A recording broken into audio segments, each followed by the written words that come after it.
Hello everyone, welcome you all to Cognizance IAS. हम इस series में पॉलिटी लक्ष्मीकांत के क्वेश्चंस को चैप्टर वाइज डिस्कस करेंगे। So let's start today's discussion. So we have already completed 75 questions of parliament chapter. इसमें हम लोगों के टोटल 100 क्वेश्चंस है।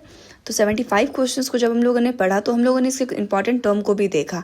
तो आप जो प्रीवियस लेक्चर्स हैं उसमें जा करके आप देख सकते हैं जो जो इंपॉर्टेंट टर्म है पार्लियामेंट के, मैंने उन सभी को डील किया है। तो आज हम लोग जो फर्दर 25 क्वेश्चंस को डील करेंगे उसे हम लोग बस शॉर्ट में लेते हुए चलेंगे, क्योंकि वो रिपीटेड है, वो कॉन्सेप्ट से रिपीट होकर के क्वेश्चंस को दिया गया है। तो हम लोग बस क्वेश्चंस को देखते हुए चलते हैं। देखिए, आज हम लोग क्वेश्चन नंबर 76 से स्टार्ट करेंगे।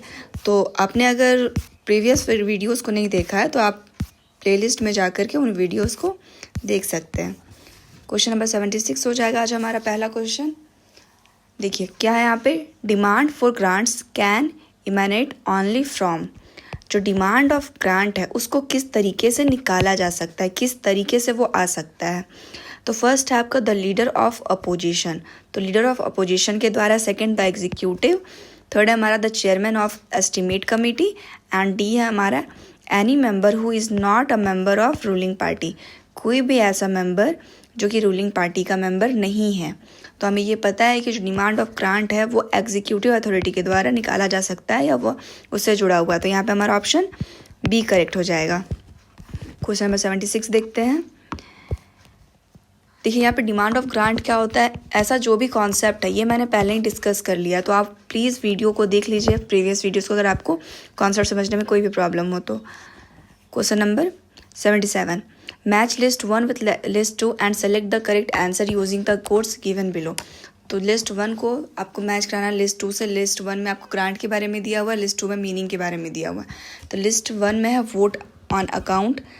तो वोट ऑन अकाउंट किससे जुड़ा हुआ है, देखिए हम लोगों ने पढ़ा था कि कोई भी मनी, कोई भी फाइनेंशियल थिंग जो ग्रांट जो आपको चाहिए होती है कुछ थोड़े टाइम के मिसमैच को कंप्लीट करने के लिए। तो यहाँ पे हमारा वोट ऑन अकाउंट किससे रिलेटेड हो जाएगा। देखिए यहाँ पे वोट ऑन अकाउंट है grants in advance pending budgetary approval. तो यहाँ पे ए का आपका 4 हो जाएगा। तो जैसे ही आपको ए को 4 से मैच करते हैं तो आपके पास option C and option D बचेंगे।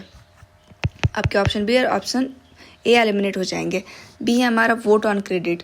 तो वोट ऑन क्रेडिट किससे जुड़ा हुआ है, ये है lump sum of money granted without detail estimate. तो वो हो जाएगा वोट ऑन क्रेडिट, इसको हम लोग ब्लैंक चेक भी कहते हैं। तो यहाँ पे बी का आपका 1 हो जाएगा। देखिए यहाँ बी में 1 दोनों में दिया हुआ है। एंड फिर सी देख लेते हैं, सप्लीमेंट्री डिमांड फॉर ग्रांट। तो सप्लीमेंट्री डिमांड फॉर ग्रांट क्या होता है, कोई अगर ग्रांट दिया हुआ है उसमें कुछ और अगर ग्रांट दिया जा रहा है, मीन्स उसको सप्लीमेंट किया जा रहा है, तो वो सप्लीमेंट्री डिमांड हो जाता है।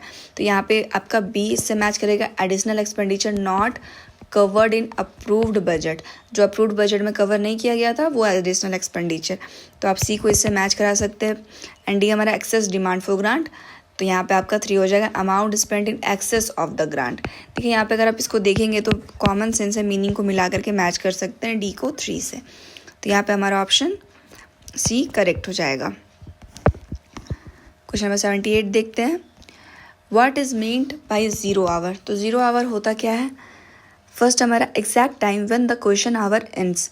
वो एग्जैक्ट टाइम जब क्वेश्चन आवर ख़त्म होता है। मान लीजिए अगर 12 बजे क्वेश्चन आवर ख़त्म होता है तो ये 12 बजे जैसे ही ख़त्म होता है वैसे ही आपका 0 आवर कहलाता है। बी है हमारा time between question our and next item of agenda.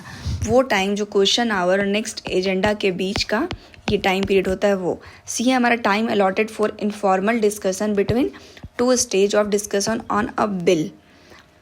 वो जो टाइम अलॉट किया जाता है किसी भी इनफॉर्मल डिस्कशन के लिए और किसी बिल के रिगार्डिंग।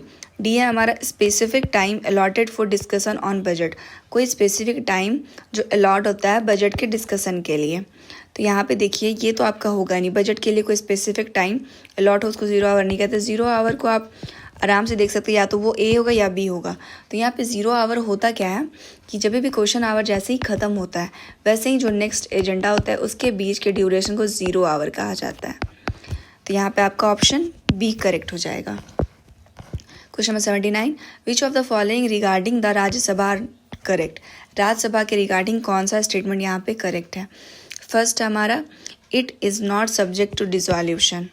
तो तो यहाँ पे हम लोगों को पता है कि राज्यसभा में रिजोल्यूशन नहीं होता है, राज्यसभा एक कंटिन्यूइंग बॉडी है, तो यहाँ पे ये तो आपका करेक्ट हो जाएगा। सेकंड कह रहा है it has a term of 6 year. देखिए इसका टर्म होता है 6 ईयर का। जब हमें पता है इसका रिजोल्यूशन नहीं हो सकता है तो इसका कोई फिक्स टर्म भी तो नहीं होगा, तो यहाँ पे इसका फिक्स टर्म 6 ईयर का नहीं होता, तो यहाँ पे आपका ऑप्शन बी एलिमिनेट हो जाएगा। हाँ, इसके मेंबर का टर्म होता है 6 ईयर, लेकिन राज्यसभा का टर्म 6 ईयर नहीं होता, यहाँ इस वे में कहा जा रहा है। थर्ड है हमारा 1/3 of its member retire after every 2 years, तो ये भी हमारा करेक्ट है। And 4 its member shall not be less than 25 years of age, तो इसके मेंबर का मिनिमम एज कितना कहा गया है? 25 नहीं, यहाँ पे 35 कहा गया, तो यहाँ पे आपका ऑप्शन स्टेटमेंट 4 इनकरेक्ट हो जाएगा। तो यहाँ पे हमारा स्टेटमेंट 1 and 3 ओनली करेक्ट है, तो 1 and 3 ओनली हमारा ऑप्शन सी में है। क्वेश्चन नंबर 80 देखते हैं। Which one of the following has precedence over every other motion, means वैसा कौन सा मोशन है जो सब मोशन से, बाकी सारे मोशन से ऊपर रहेगा। फर्स्ट है हमारा कॉलिंग अटेंशन, सेकंड है आपका half an hour discussion, third है एडजॉर्नमेंट मोशन, एंड डी है हमारा resolution by both the house jointly. देखिए ये कॉमन सेंस की बात है, अगर कोई भी रिजोल्यूशन, कोई भी बिल चल रहा है पार्लियामेंट में, तो वहाँ पे अगर एडजॉर्नमेंट मोशन आता है तो वो सीधा सीधा क्या करता है? पूरे सेशन को ही समाप्त करता है। और एक होता है एडजॉर्नमेंट मोशन, तो यहाँ पे आपका कौन सा स्टेटमेंट करेक्ट हो जाएगा? यहाँ हमारा ऑप्शन सी करेक्ट हो जाएगा, ये होता है एडजॉर्नमेंट मोशन। देखिए एडजॉर्नमेंट मोशन में किसी भी जनरल एक तो एडजॉर्नमेंट मोशन आता है जो कि पार्लियामेंट के सेशन को डिसॉल्व करता है, एंड एक और एडजॉर्नमेंट मोशन बिल के रिगार्डिंग वो होता है जो कि किसी पब्लिक इंपॉर्टेंस के मैटर को लाता है। इसमें 50 लोगों की मंजूरी की ज़रूरत पड़ती है इस मोशन को लाने से पहले, तो यहाँ पे हमारा ऑप्शन सी करेक्ट हो जाएगा। क्वेश्चन नंबर 81 देखते हैं। A money bill deals with, money bill किससे डील करता है? फर्स्ट है the receipt of money on account of public account of India, second है giving any guarantee by the government of India for borrowing of money, किसी भी money को बोरो करने के लिए सरकार के द्वारा दी गई गारंटी। थर्ड है custody of consolidated fund of India, fourth हमारा withdrawal of money from contingency fund of India, तो कंटीजेंसी फंड से मनी का विड्रॉल हो या फिर कंसोलिडेटेड फंड से हो, ये सब का सब मनी बिल से रिलेट करता है, तो यहाँ पे हमारा करेक्ट ऑप्शन हो जाएगा 1 2 3 4 सारा का सारा यहाँ मनी बिल के से रिलेटेड है। क्वेश्चन नंबर 82 देखते हैं। When an advance grant is made by parliament pending the regular passage of the budget, it is called, जब कोई एडवांस ग्रांट लिया जाता है पार्लियामेंट से तो उसे क्या कहा जाता है? तो हम लोग इसको देखते आ रहे हैं, एडवांस ग्रांट को हम लोग क्या कहते हैं? Vote and account. Question 83, consider the following statement, आपको स्टेटमेंट दिख रहा है, करेक्ट ऑप्शन को चूज करना है। फर्स्ट स्टेटमेंट है the allocation of seats in the Rajya Sabha to be filled by the representative of state and the union territories in accordance with the provision that be have contained in the 4th schedule of the constitution of India. तो यहाँ पे ये कह रहा है कि जो भी एलोकेशन ऑफ सीट होगा राज्यसभा का वो किसके अकॉर्डिंग होगा? वो होगा 4th शेड्यूल के अकॉर्डिंग। सेकेंड कह रहा है the representative of each state union territories in Rajya Sabha are elected by elected members of legislative assembly of the state and the body functioning as legislature for the union territory in accordance with the system of proportional representation by means of single transferable vote। तो यहाँ पे देखिए हमारा statement second यहाँ पे incorrect हो जाता है, क्योंकि यहाँ पे रिप्रेजेंटेशन ऑफ ईच स्टेट और यूनियन टेरिटरी जो होता है राज्यसभा में वो इलेक्टेड मेंबर के द्वारा नहीं, मतलब वो सारे के सारे मेंबर के द्वारा होता है। यहाँ पे इलेक्टेड मेंबर की बात नहीं की जा सकती है, तो यहाँ पे हमारा ऑप्शन 2 इनकरेक्ट हो जाएगा और ऑप्शन 1 केवल करेक्ट होगा, तो यहाँ हमारा ऑप्शन ए करेक्ट हो जाएगा। 84 देखते हैं, आपको इसमें भी स्टेटमेंट को देखना है और करेक्ट ऑप्शन को चूज करना है। Consider the following statement. First है the nature of bill which is certified by speaker as money bill shall not be open to question in either house of parliament but can be taken up only in the court of law. देखिए जो speaker money bill को money bill certify करते हैं उसको either house of parliament में नहीं रखा जा सकता है, लेकिन उसको कोर्ट ऑफ लॉ में केवल लाया जा सकता है उसमें क्वेश्चन करने के लिए। तो यहाँ पे देखिए फर्स्ट क्वेश्चन हम लोगों का यहाँ पे इनकरेक्ट हो जाएगा, क्योंकि कोई भी मनी बिल होता है, मनी बिल के रिगार्डिंग सारा का सारा पावर हमारे स्पीकर के पास है, वो सर्टिफाई करे, यहाँ पे कोर्ट ऑफ लॉ की बात नहीं आती, तो यहाँ पे स्टेटमेंट 1 इनकरेक्ट हो जाएगा। सेकेंड देखते हैं, after the grants included in the annual financial statement are voted by House of the People, the grants so made by House of People as well as the expenditure charged on the Consolidated Fund of India and the taxing proposal of budget are incorporated in the appropriation bill. देखिए यहाँ पे आपका statement बड़ा है, लेकिन यहाँ पे confuse करने की ज़रूरत नहीं है. यहाँ पे देखिए कभी भी अगर after the grants including annual, कोई भी अगर ग्रांट एनुअल फाइनेंशियल स्टेटमेंट में जुड़ जाता है तो उसमें क्या क्या इंक्लूड होते हैं. तो यहाँ पे कौन कौन सा इंक्लूड हो जाएगा. फर्स्ट है आपका grants so made by house of people, यहाँ पे आपका फर्स्ट ये है, as well as the expenditure charge on consolidated fund of India and क्या हो जाएगा यहाँ पे टैक्सिंग प्रपोजल. तो देखिए यहाँ पे आपका जो grants made by house of people है वो जुड़ा रहता है annual financial statement for expenditure charge on consolidated fund of India, ये भी एनुअल फाइनेंशियल स्टेटमेंट में होता है, लेकिन जो टैक्सेसिंग प्रपोजल है ये इसमें नहीं होता है. तो यहाँ पे हमारा ऑप्शन बी भी इनकरेक्ट हो जाएगा. तो इस तरह से हमारा इसमें ऑप्शन डी कोई भी स्टेटमेंट करेक्ट नहीं है. क्वेश्चन नंबर 85 देखते हैं. Usually a vote on account is discussed in detail and voted upon the parliament. तो जो भी वोट एंड अकाउंट होता है उसको डिटेल में डिस्कस किया जाता है और उसको वोट करा जाता है पार्लियामेंट में. यहाँ पे स्टेटमेंट ये कह रहा है. स्टेटमेंट 2 है, a vote on account empowers the Lok Sabha to make a grant in advance for a part of financial year pending completion of the budgetary process. तो वोट एंड अकाउंट क्या होता है, वो एम्पावर करता है लोकसभा को कि वो कोई भी ग्रांट को एडवांस में करे, किसी भी पेंडिंग मतलब बजट अगर पेंडिंग है, बजट का प्रोसेस अगर पेंडिंग है तो जो मिसमैच है उसको फुलफिल करने के लिए, जो ग्रांट है उसको लेने के लिए. तो यहाँ पे देखिए हम लोग डिस्कस करते आ रहे हैं कि यहाँ पे वोट एंड अकाउंट यही होता है कि अगर बजटरी प्रोसेस चल रहा है और उसके पहले पैसे चाहिए तो वहाँ पे वोट एंड अकाउंट आता है. तो यहाँ पे हमारा स्टेटमेंट 2 तो करेक्ट हो जाएगा. एंड फर्स्ट अगर देखेंगे तो वोट एंड अकाउंट में बहुत डिटेल से डिस्कस नहीं की जाती, यहाँ पे बजट पे डिटेल से डिस्कस की जाती है और उसी में लेट होता है, इसलिए वोट एंड अकाउंट आता है. तो हमारा स्टेटमेंट 1 इनकरेक्ट हो जाएगा एंड स्टेटमेंट 2 केवल करेक्ट हो गया यहाँ पे. तो स्टेटमेंट 1 इज़ फॉल्स, केवल आपका ऑप्शन डी में है. तो यहाँ आपका ऑप्शन डी करेक्ट हो जाएगा. 86, when an ordinary bill is referred to joint setting of the both the houses of parliament, it has to be passed by a. देखिए अगर कोई भी ऑर्डिनरी बिल ज्वाइंट सेटिंग के पास जाती है पार्लियामेंट में तो उसको किस तरीके से पास होना पड़ता है. तो हमारा फर्स्ट ऑप्शन है simple majority of total number of members of both houses present and voting.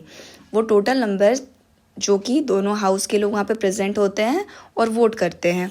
B है हमारा 2/3 majority of total number of members of both the houses.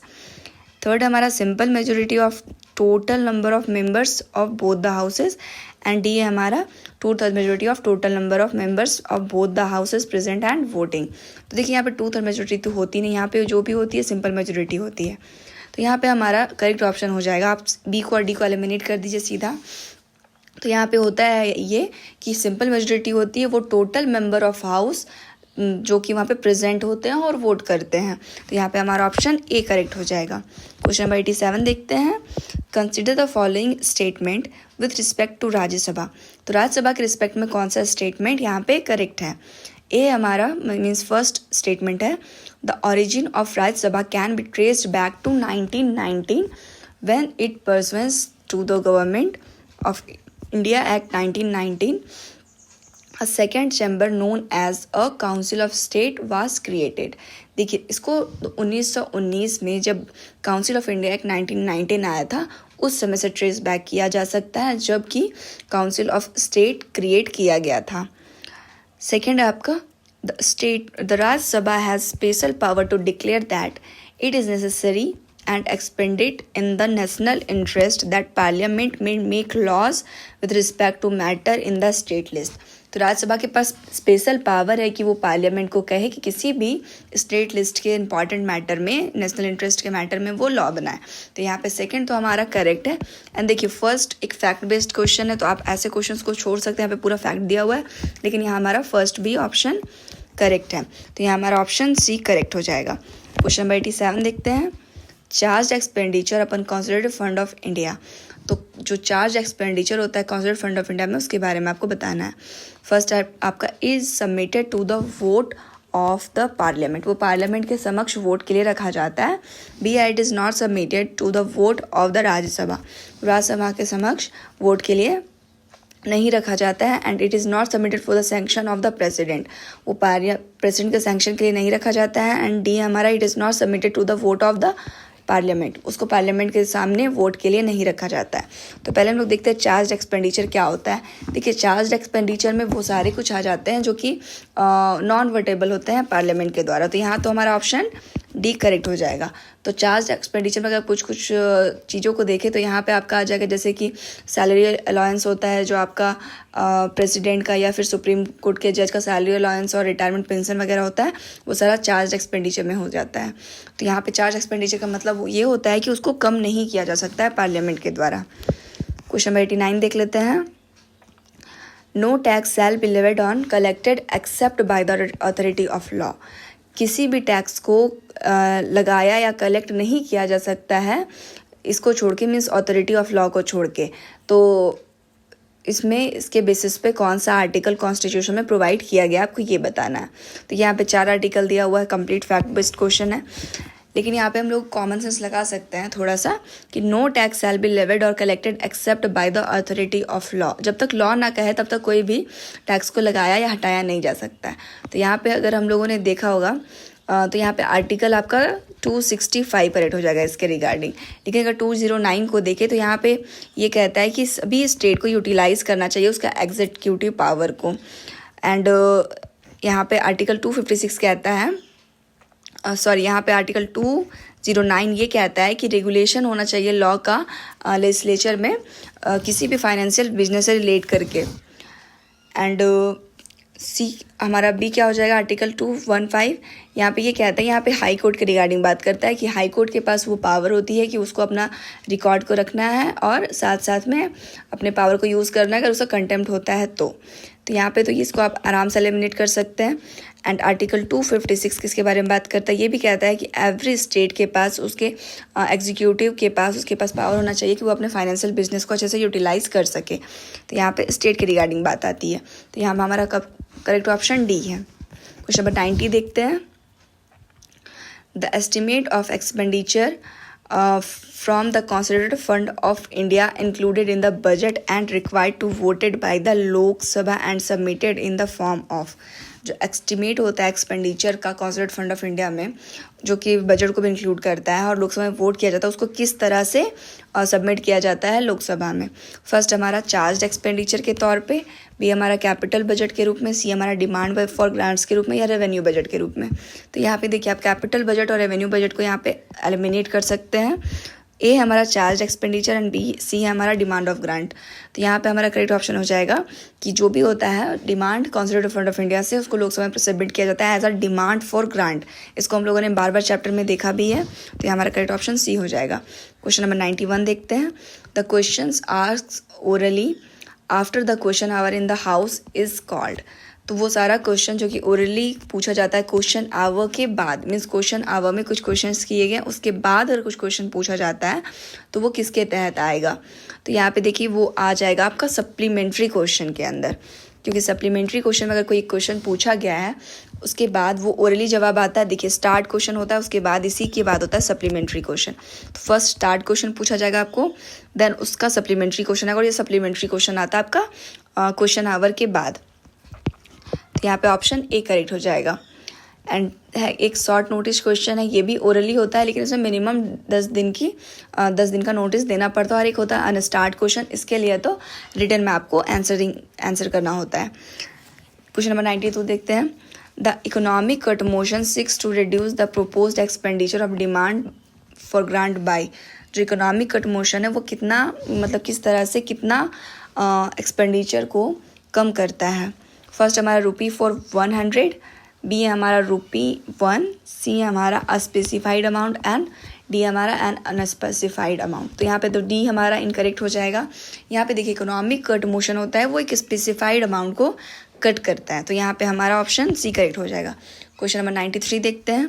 आपको लिस्ट 1 को लिस्ट 2 से मैच कराना है। लिस्ट 1 में हमारा दिया हुआ है टर्म्स एंड लिस्ट 2 में दिया है इम्प्लीकेशन। तो यहाँ पे फर्स्ट आपका voting on the demand for grant, ये किससे रिलेटेड है।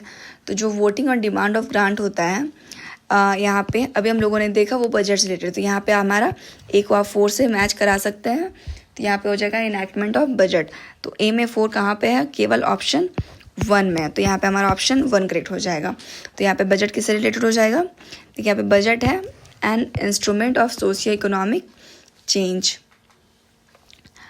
एंड हमारा मनी बिल क्या हो जाएगा?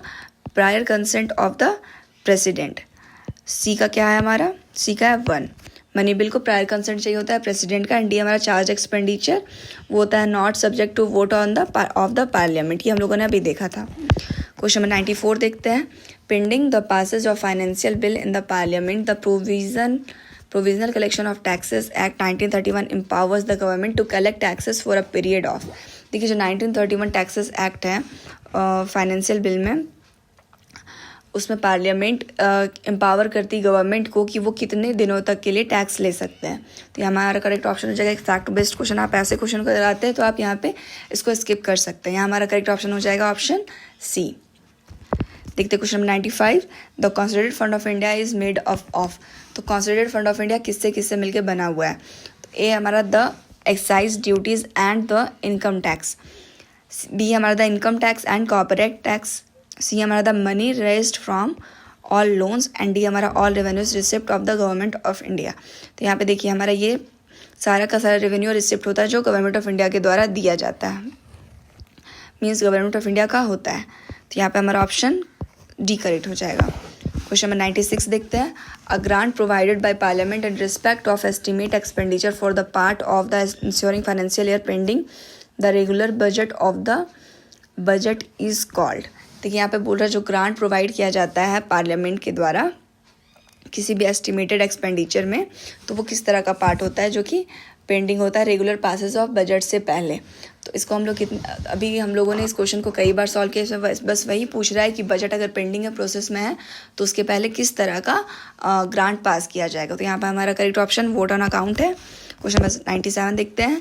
इन the context of budget the term bulletin is used with reference to. देखिए बुलेटिन हम लोगों को पता है किसी भी बिल को जल्दी से समाप्त करने के लिए डिस्कस्ड के साथ अनडिस्कस्ड को भी हम लोग कंप्लीट करके उसमें वोटिंग के लिए लाया जाता है। तो यहाँ पे हमारा करेक्ट ऑप्शन हो जाएगा voting of demands, option number C. देखिए इन सारे टर्म्स का मतलब आप प्रीवियस वीडियोस में जा करके देख सकते हैं। क्वेश्चन नंबर 98 देखते हैं। The charge expenditure include. तो चार्ज एक्सपेंडिचर किसको किसको इंक्लूड करता है? फर्स्ट हमारा any sum required to satisfy any judgment decree or award of court of arbitrational tribunal. B हमारा debt charges for which government of India is liable, वो सारा उधार जिसके लिए गवर्नमेंट ऑफ इंडिया लाइबल है। सी हमारा the salaries and allowance of the certain high officials, कुछ high officials के लिए सैलरी अलाउंस। तो यहाँ पे सर्टेन वर्ड यूज़ किया, मीन्स ये हो सकता है, इस तरह का वर्ड को आप ध्यान दीजिएगा। यूपीएससी मोरलेस ऐसे क्वेश्चंस को सही करती है। तो यहाँ पे तो ये करेक्ट ही है। तो यहाँ पे क्वेश्चन नंबर सी भी आपका करेक्ट है, बी भी करेक्ट है एंड ए भी करेक्ट है। तो यहाँ आपका option D all of the above correct हो जाएगा। क्वेश्चन नंबर 99 देखते हैं। देखिए क्वेश्चन नंबर 100, इसके साथ हमारा पार्लियामेंट चैप्टर खत्म हो जाएगा। तो क्वेश्चन नंबर 99 है, स्टेटमेंट है the parliament exerts authority over administration through the appropriation bill. तो पार्लियामेंट अपना अथॉरिटी लाती है एडमिनिस्ट्रेशन में अप्रोप्रिएशन प्रोसेस के द्वारा। स्टेटमेंट 2 है the gross amount of appropriation determine the volume of official activity and इंटीजिमाइट appropriation act may leave little or no administrative discretion. तो यहाँ पे ये सेकंड कह रहा है कि आपका जो ग्रॉस अमाउंट होता है अप्रोप्रिएशन जो डिटरमाइन करता है वो होता है वॉल्यूम ऑफ ऑफिशियल एक्टिविटी, वो सारा ऑफिशियल एक्टिविटी जो आइटमाइज्ड किया जाता है अप्रोप्रिएशन एक्ट के द्वारा। तो यहाँ पे देखिए अप्रोप्रिएशन एक्ट आखिर होता क्या है? अप्रोप्रिएशन एक्ट के द्वारा जो मनी बिल होता है उसको आगे फर्दर पास किया जाता है किसी भी डिमांड ऑफ ग्रांट के लिए। तो यहाँ पे ये जो प्रोसेस होता है कहीं ना कहीं एडमिनिस्ट्रेटिव हेल्प करता है पार्लियामेंट को कि वो किस तरह से उसको लाती है या उसको प्रोसेस करती है। तो यहाँ पे आपका स्टेटमेंट 1 एंड 2 दोनों करेक्ट है और दोनों एक दूसरे का करेक्ट एक्सप्लेनेशन भी है। तो यहाँ पे आपका ऑप्शन 1 करेक्ट हो जाएगा। देखिए लास्ट क्वेश्चन देखते हैं। Consider the following statement. इसमें आपको करेक्ट ऑप्शन चूज करना है। फर्स्ट है हमारा after the demand for grants in the annual financial statement are voted by the Lok Sabha the grants so made as well as expenditure charged on consolidated fund of India are incorporated in the annual financial bill। तो जो demand of grant होता है annual financial bill में वो vote किया जाता है लोकसभा में। तो तो जो ग्रांट होता है वो एक्सपेंडिचर जो होता है चार्ज किया जाता है कॉन्सोलिडेटेड फंड ऑफ इंडिया में, वो किसके साथ जुड़ा होता है? एनुअल फाइनेंशियल बिल के साथ जुड़ा होता है। यहाँ पे इसका कहने का मतलब ये है। एंड सेकेंड है हमारा the taxing proposal of the budget are included in the appropriation bill. जो टैक्सिंग प्रपोजल होता है वो अप्रोप्रिएशन बिल के साथ इंक्लूड होता है। तो यहाँ पे हमारा ऑप्शन 2 तो इनकरेक्ट है, तो आप बी को और सी को एलिमिनेट कर सकते हो। तो हमारा फर्स्ट मे बी और मे नॉट भी करेक्ट हो सकता है। तो आफ्टर जो डिमांड ऑफ ग्रांट होता है एनुअल फाइनेंशियल स्टेटमेंट में, जिसको वोट किया जाता है लोकसभा में, तो वो एक्सपेंडिचर कहाँ होता है? कॉन्सोलिडेटेड फंड ऑफ इंडिया में। और वो किसके साथ इनकॉर्पोरेटेड होता है? एनुअल फाइनेंशियल बिल के साथ। तो यहाँ पे इसके साथ इनकॉर्पोरेटेड नहीं होता है एनुअल फाइनेंशियल स्टेटमेंट। यहाँ पे एनुअल फाइनेंशियल स्टेटमेंट अगर आता है तो वो इनकॉर्पोरेटेड होता है। अगर एक्सपेंडिचर करना है तो वो अप्रोप्रिएशन आपके अप्रोप्रिएशन एक्ट के तहत। तो यहाँ पे ऑप्शन 1 भी इनकरेक्ट हो जाएगा। तो correct option. So this is the end of today's discussion. Hope you like it. Stay connected, stay safe. Thank you very much.